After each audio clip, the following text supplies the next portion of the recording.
बाबा जी की प्यारी साथ संगत जी, आज जो मैं आपको बताने जा रही हूँ उससे पहले अगर आपने हमारा चैनल लाइक शेयर फॉलो और सब्सक्राइब नहीं किया है तो जरूर कर लें जी।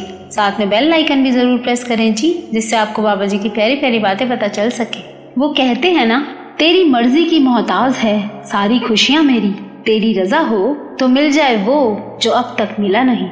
साथ संगत जी, ये जो पशु होते हैं ना, जैसे कुकर को कुत्ता भी कहते हैं। अब कुत्ते का ही उदाहरण ले लो। कुकर का मालिक एक ही होता है, 2 4 या 10 नहीं। चाहे मालिक उसको कितना भी पीटे, वो दर छोड़कर नहीं जाता। और हमें अगर कोई कुछ कह दे या हमारी कोई डिमांड पूरी ना हो तो हम वो दर छोड़कर दूसरा गुरु ढूंढने चल पड़ते हैं। और अगर कोई जानने वाला ये कह दे कि फलाना फलाना बाबा वहाँ है, वो ये काम तुम्हारा कर देगा, तो एकदम मान जाएंगे। अरे जो काम गुरु नानक ने नहीं किया तो वो कोई और कैसे कर सकता है। इसी बात पर एक जिंदगी बदलने वाली घटना सुनो। पुराने समय की बात है। उस समय के वक्ती गुरु बैठे हुए थे।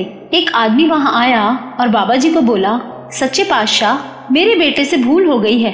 बुरी संगत में पड़कर मेरे बेटे से कोई गुनाह हो गया है। ऐसा कानूनी गुनाह हुआ है कि कई सालों से केस चल रहा था। अब कल उसको सजा होने वाली है।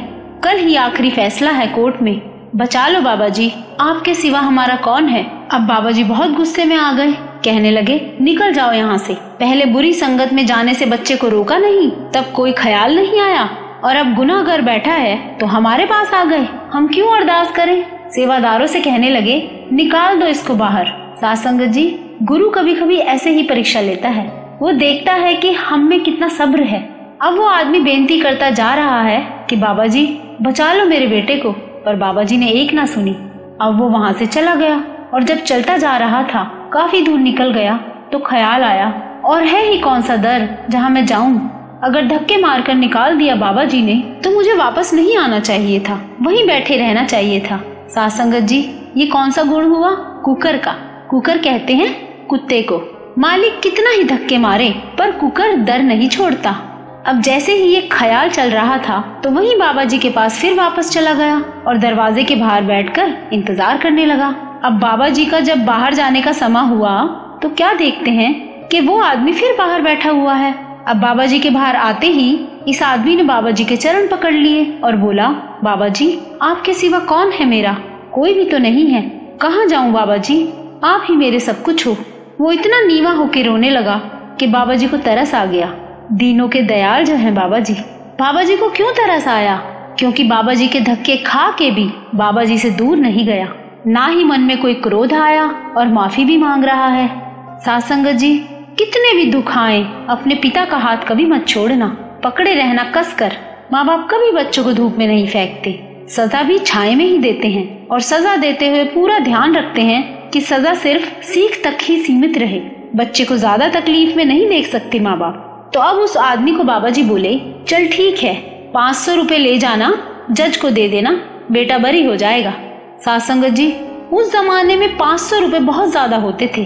अब बाबा जी ने जैसे ही 500 वाली बात की तो उस आदमी के मन में ख्याल आया कि बाबा जी 500 रुपए रिश्वत देने की बात कैसे कर सकते हैं। पर बेटे की जिंदगी का सवाल था, इसलिए इस बात पर ज्यादा सोचने की बजाय वो आदमी कोर्ट में 500 रुपए लेके चला गया। अब वो अपने बेटे के साथ वहीं कोर्ट में खड़ा हुआ था। 3 लड़के और भी थे जिन्होंने उसके बेटे के साथ मिलकर झगड़ा किया था और किसी की जान चली गई थी। अब जज सबको सजा सुनाने लगा तो इन 4 दोस्तों में एक को 2 साल की सजा हुई, तो दूसरे को 5 साल की और तीसरे को 7 साल की सजा सुना दी। जैसे जैसे जज को लगा वैसे वैसे उन्होंने सजा सुना दी। अब जब इस आदमी के बेटे को जज सजा सुनाने लगे तो उनकी कलम चलना बंद हो गई। जज ने बहुत कोशिश की कलम चलाने की, पर कलम चली ही नहीं। जज ने फिर कोशिश की कलम चलाने की, पर कलम फिर रुक गई। ऐसे ही 3 बार कलम नहीं चली। अब चौथी बार जज ने कहा, 500 रुपए जुर्माना और बरी। वहाँ मेरे सदगुरु। तब इस आदमी को समझ आया कि रिश्वत नहीं। बाबा जी को पता था कि 500 रुपए जुर्माना लगेगा, और उस आदमी ने उसी वक्त 500 रुपए निकाल कर जज को दे दिए। जज हैरान और बोले, तुम्हें पता था क्या, और तुम्हें ये कैसे पता कि 500 रुपए में ही ये बरी हो जाएगा। तो वो आदमी बोला, जिसने 3 बार आपकी कलम रोकी है उसने ही कहा था।